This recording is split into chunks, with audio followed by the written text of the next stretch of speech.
This episode is sponsored by ShipStation. Get a 60-day free trial at shipstation.com/forge. Hello everybody. Look who I'm joined with.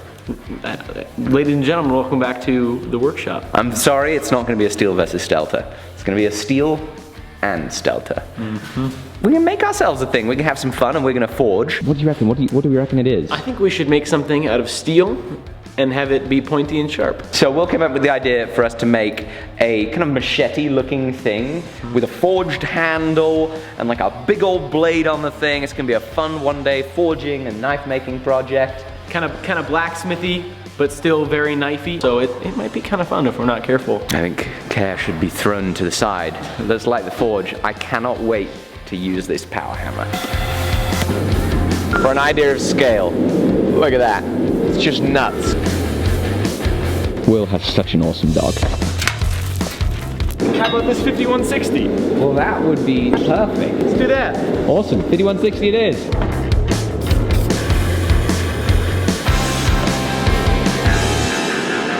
On goes the hammer.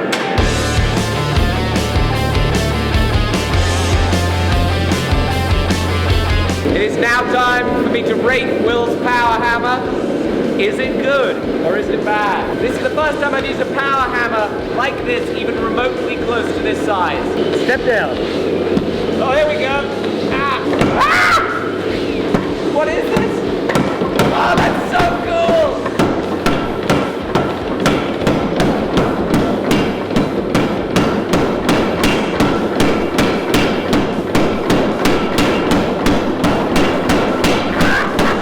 I need to completely relearn to use a power hammer. That's an entirely different experience to a pneumatic machine. It's very, very dependent on how you gotta like feather it to get it going just right, and then as soon as you let off the treadle, it stops, and you gotta stop it at the right time in the stroke, otherwise it's hard to get it going again. Here we go, come on, baby! Come on! Come on! Yeah, let's go! Let's go! There we go! Woo! The only mechanical power hammers that I've ever used have been like teeny-weeny little giants. Like, that's the only mechanical power hammer type of thing that I've ever used. This experience, from getting the ram to move, to actually forging and balancing the power, is entirely different. I've got to relearn it. Everything that I know from using pneumatic power hammers is lost. So it's completely different because the stroke acts totally different based off of where it's at. So right now, it's going to be really easy to get it to move. But if you let off too soon, it'll stop. It loses its inertia coming up. So ideally, you want to start your heat with the hammer at the top of its stroke like that, and then you just keep a consistent pressure to allow it to actually come around.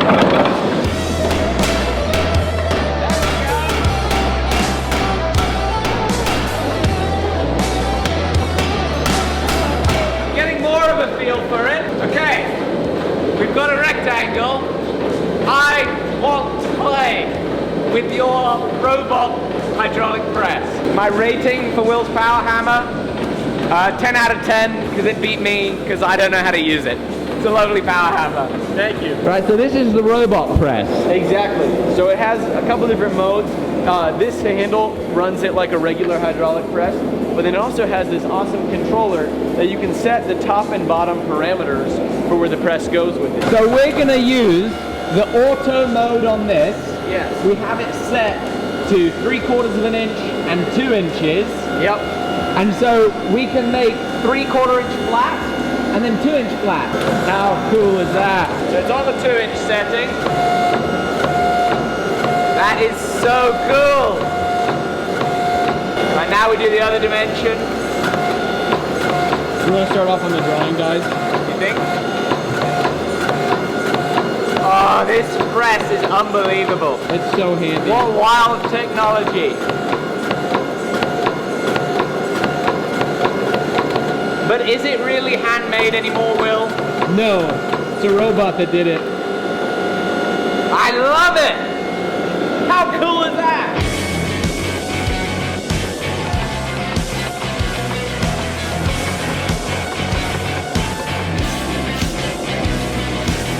So we're gonna make our first offset. This is gonna be the material for the actual handle. Now, how much material do we need is the real question.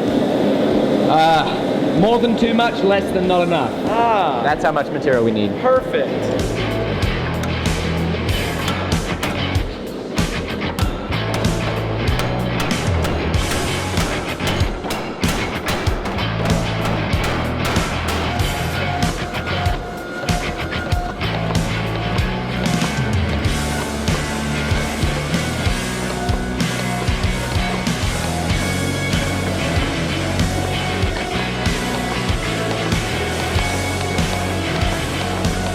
Alright, the next step is some lug making. Here's what we've done. We've isolated a little bit of material on either side here. So now we get to come in with a punch like this and start to draw out those guard lugs a little bit. We also have a little bit of room to squish it from the side to help pull them out as well, which will be nice.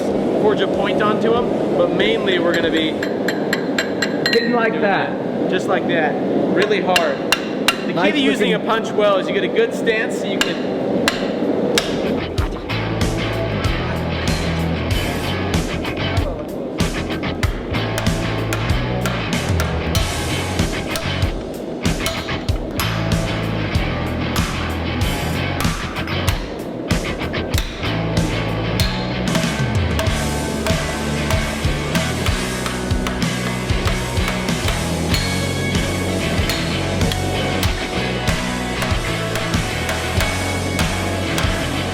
Looks good.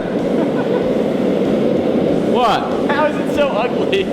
What? No, you gotta say it looks good for the camera. It looks so good.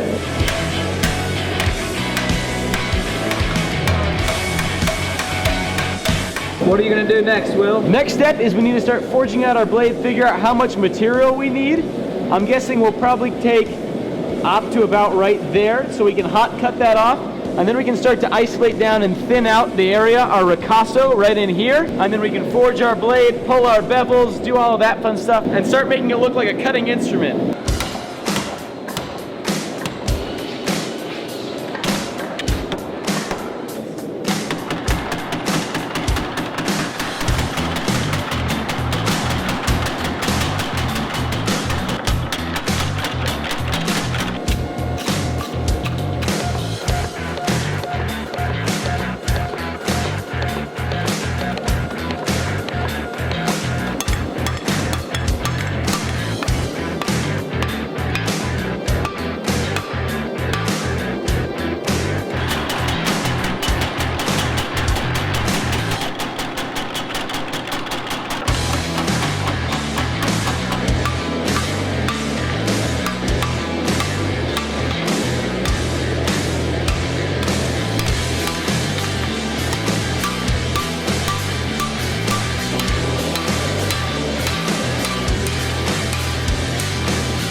How's it looking? It's looking okay. I think it's very fixable. Right now it looks like this is offset, but I think if we were to bend this, then we could get it so that this is actually in line with the spine a little bit better. We need to throw a fuller in there, we need to shape the handle, and we need to rivet it into the guard. But I think we've kind of run out of time today. And someone is going back to a different country tomorrow. So that puts us in a predicament. Why are you going back to a different country, Will? I just love Canada so much. Yes, I have to hit the road to Chicago in the morning, and then to France, then drive back to England. I got some traveling to do. Yes. This has been a fun day. We need to finish this somehow. I think between countries. Yes. What if, how's this for an idea? So long as it doesn't get seized at the border, what if I finish off the forging in the blade, and then it goes to you, and you work up a cool stand for it? Ooh! Forging, a little fabrication probably. I like that. Alec will probably use that fancy thing that spins in his mill somehow, and there's no way to tell.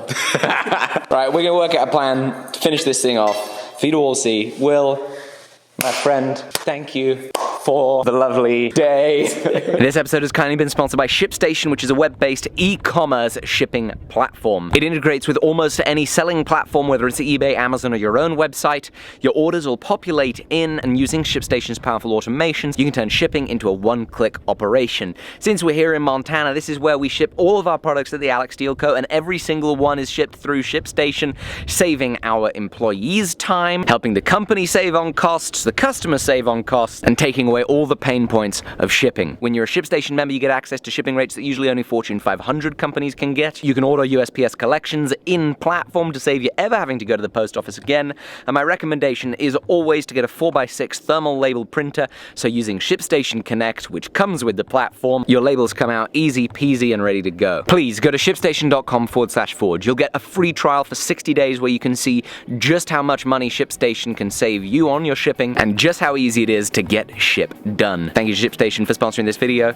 Please guys, also go check out Will's channel and subscribe if you haven't.